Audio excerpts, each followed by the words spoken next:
अस्सलाम वालेकुम, welcome to part 2 of Ramzan specially कि हम रमज़ानों में रोज़े कैसे रखें।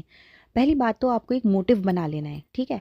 जैसे कि एक आपका मोटिव रहता है कि रमज़ानों में हमें कोई आयत याद करनी है या पूरा कुरान शरीफ पढ़ना है या बच्चों को कोई आयत याद करानी है, या फिर हम अपना शेड्यूल इस तरीके से रखेंगे। साइकोलॉजिकली आप सोच लें कि आपको 4 से 5 किलो अपना वज़न कम करना है और इसको बता दें सबको, ठीक है? अपनी फैमिली में भी आप बता सकते हैं कि मुझे वज़न कम करना है, मुझे ऑयली चीज़ें नहीं खाऊँगी मैं, या फिर मैं नहीं खाऊँगा, या फिर अपनी अपनी सहरी में मैं अवॉइड करूँगा या करूँगी। इससे आपको 2 फ़ायदे होंगे। आपको दूसरों का दिल रखने के लिए नहीं खाना पड़ेगा, क्योंकि इफ्तारी में अगर सब लोग एक साथ बैठ के खाते हैं तो वो हो जाता है।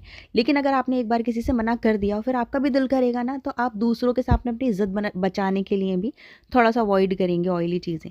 तो ये एक अच्छा साइकोलॉजिकल इम्पैक्ट पड़ेगा आप पर।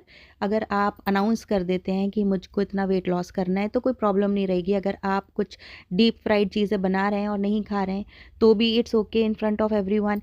अगर किसी और ने बनाया तो उसको भी शिकायत नहीं होगी कि मैंने डीप फ्राइड बनाया और इन्होंने नहीं खाया, राइट? तो ये तो आपका आ गया साइकोलॉजिकल, आपको अपने ऊपर साइकोलॉजिकल इम्पैक्ट डालना है एक मोटिव बनाकर।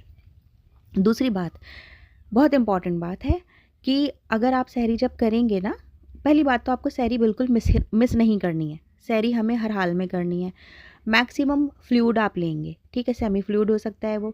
सबसे पहले आप जब उठेंगे तो अपने ज़ीरा पानी, व्हाटएवर जो भी आप लेते हैं, ग्रीन टी लेते हैं या फिर नींबू पानी लेते हैं, in the form of liquid आप लेंगे। वो खाली ग्लास का पानी नहीं होगा, वो किसी तरीके का होगा। अजवाइन पानी होगा, ज़ीरा पानी होगा, ब्लैक कॉफ़ी होगी, इस तरीके से, ठीक है?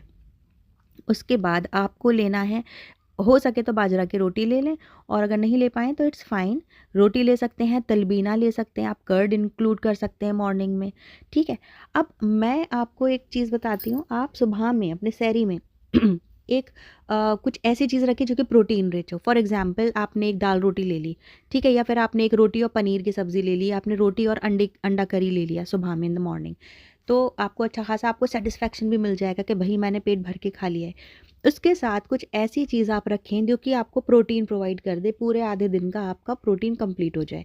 50-60% प्रोटीन आपका यहीं पे कंप्लीट हो जाएगा, तो आपको रेस्ट ऑफ द डे आपके बॉडी को इतनी ज़्यादा प्रॉब्लम होगी नहीं।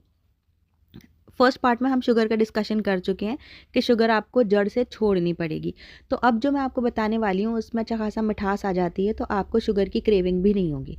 अब ये है क्या, आप फॉर एग्ज़ाम्पल आप अपने लिए कुछ प्रोटीन बार बना के रख सकते हैं। जैसे कि मैं आपको एग्ज़ाम्पल के तौर पे बता देती हूँ। जैसे आपने कुछ ड्राई फ्रूट्स ले लिए, जैसे कि आपने आलमंड, अलसी, सफ़ेद तिल, काले